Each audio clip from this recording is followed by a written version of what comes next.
Welcome to this special Greatest Hits episode of Time for a Reset, brought to you by Overline, where we look back at some of our key conversations with senior marketers about the big challenges reshaping our industry and how they're navigating an increasingly complex landscape.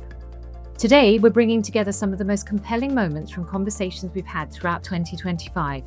These episodes were hosted by the leadership team at Overline, including Nick King, Paul Frampton-Calero, Fiona Davis, and Tiffany Wilburn. Each highlight explores what it truly means to reset marketing for growth, relevance, and impact. You'll hear perspectives from global brand leaders spanning CPG, retail, financial services, and media about balancing brand and performance, simplifying complexity, and unlocking the power of data and cultural relevance. These conversations reflect the thinking that defined the year and will shape what comes next. Let's get into the moments that mattered most. We start with Tiffany Wilburn in conversation with Lucas Mack, Senior Director of Brand Marketing and Communications at Kubota North America. Lucas challenges the industry's over-reliance on data in isolation. He argues that while data provides the what, it is storytelling and purpose that provide the why, the essential context needed to drive true business growth and customer acquisition. He urges leaders to reset their mindset and view creativity, not as a soft skill, but as a commercial necessity. What would you hit reset on? This is a really great question.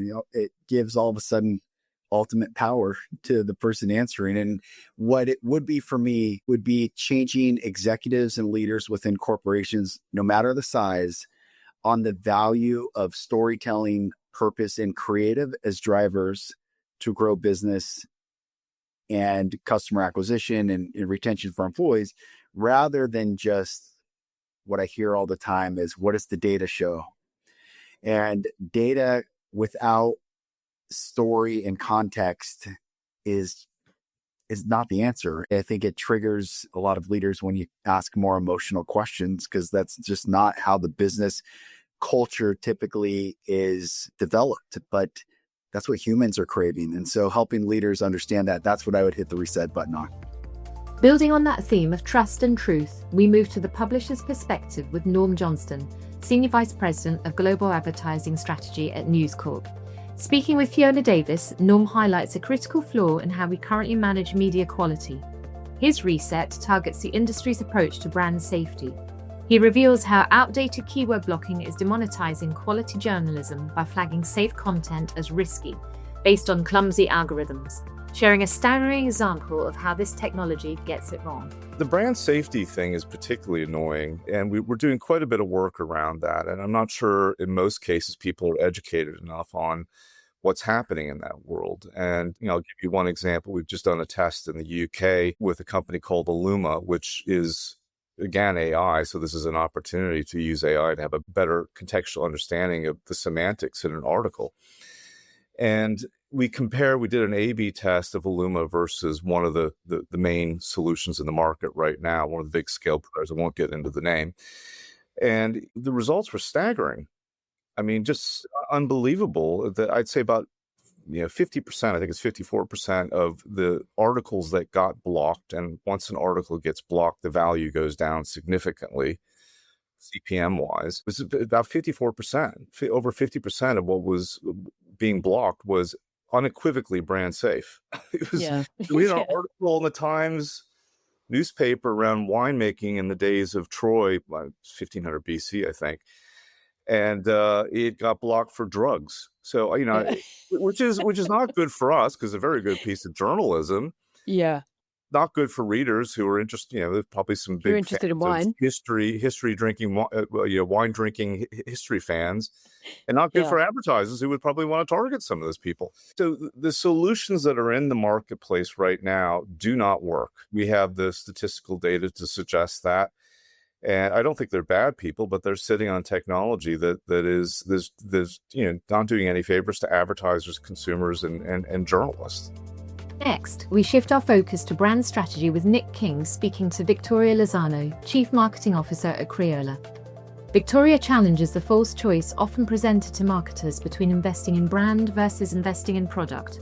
She argues that long-term growth depends on doing both well, explaining that brands only earn engagement when consumers clearly understand what they stand for. What would you hit reset on in the marketing industry?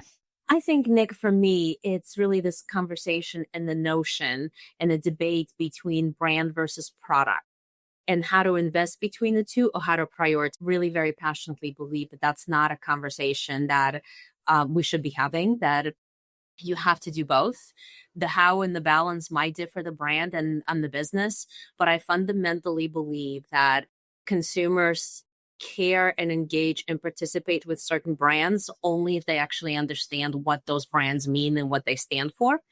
While, of course, every year there's a very practical, there's innovation, there's new news to share, there's new specific, business targets to hit. I think for me, this reset on it's one or the other. No, it's really both. And it's really around both the understanding and the engagement with the brand, as well as supporting the ongoing priorities at any given point in time. Next, we have Paul Frampton-Calero in conversation with Mo Kingston, Global Marketing Strategies Lead at Nestlé. Mo reflects on the need to reset marketing's obsession with activity over impact, urging leaders to simplify, focus on growth, and ensure marketing is seen as a value driver rather than a cost center.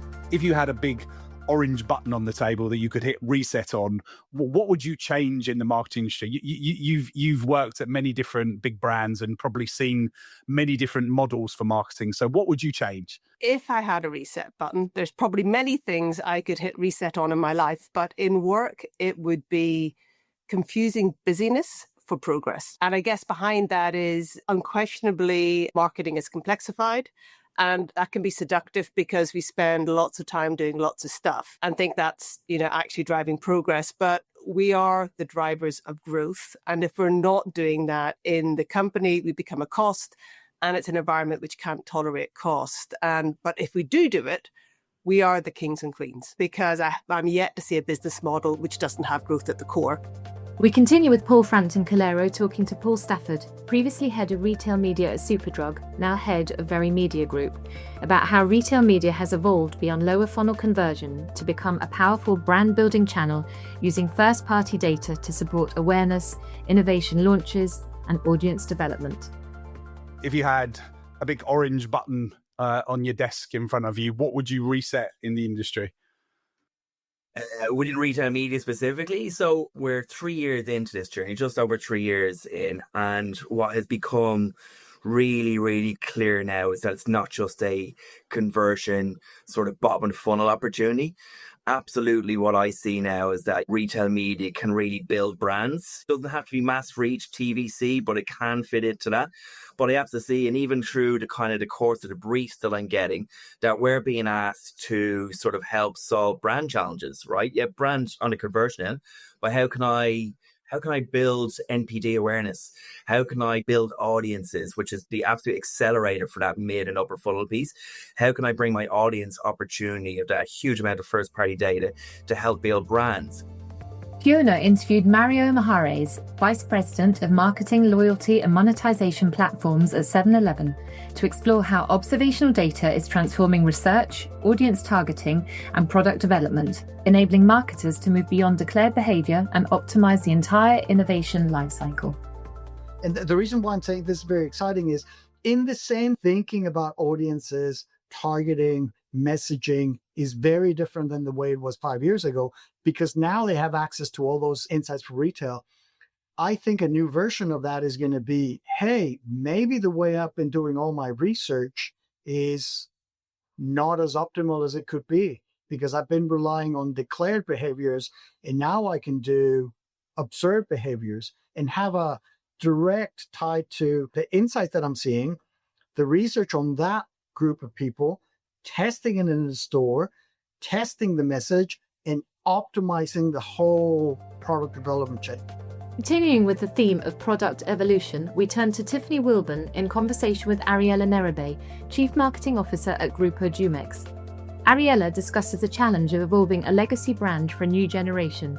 She shares how Jumex modernized product formats and positioning to stay culturally relevant while preserving the emotional heritage that defined the brand for decades.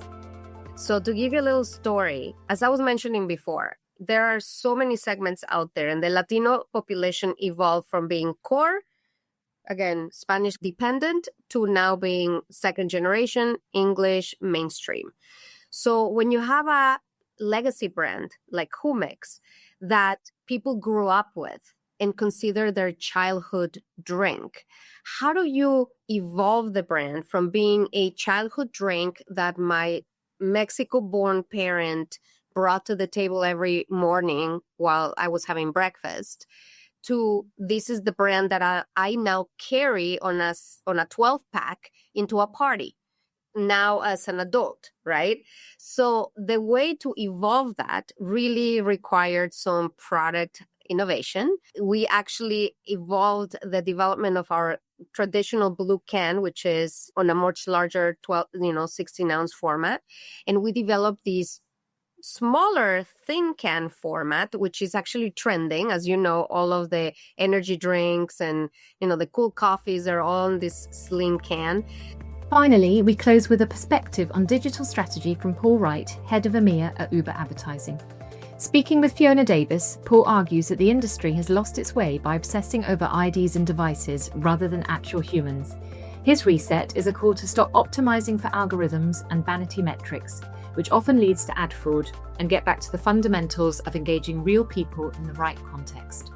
You've been in the advertising business for quite a while. What would you hit the reset button on if you had a giant red button today to change what's happening in brand advertising? Well, I think it's a historical problem. We built a whole advertising digital ecosystem based on targeting devices rather than people. And I think we've got to get a reset back to people, because I think advertising needs to engage with people in the right way. 20% of advertising goes to fraudulent activations, and those activations are only going to get worse with AI, sloth, and all the other stuff that's going on. And that doesn't help anyone in the ecosystem. If we actually focus on people and targeting people and engaging with those people, I think we might be in a much better place. That brings us to the end of this Greatest Hits episode of Time for a Reset, brought to you by Overline. These conversations remind us that meaningful progress often comes from stepping back, questioning assumptions, and refocusing on what truly drives growth. Thank you to our guests, hosts, and listeners for being part of the journey this year. We'll be back with more insights, perspectives, and honest conversations soon. Until then, thanks for listening.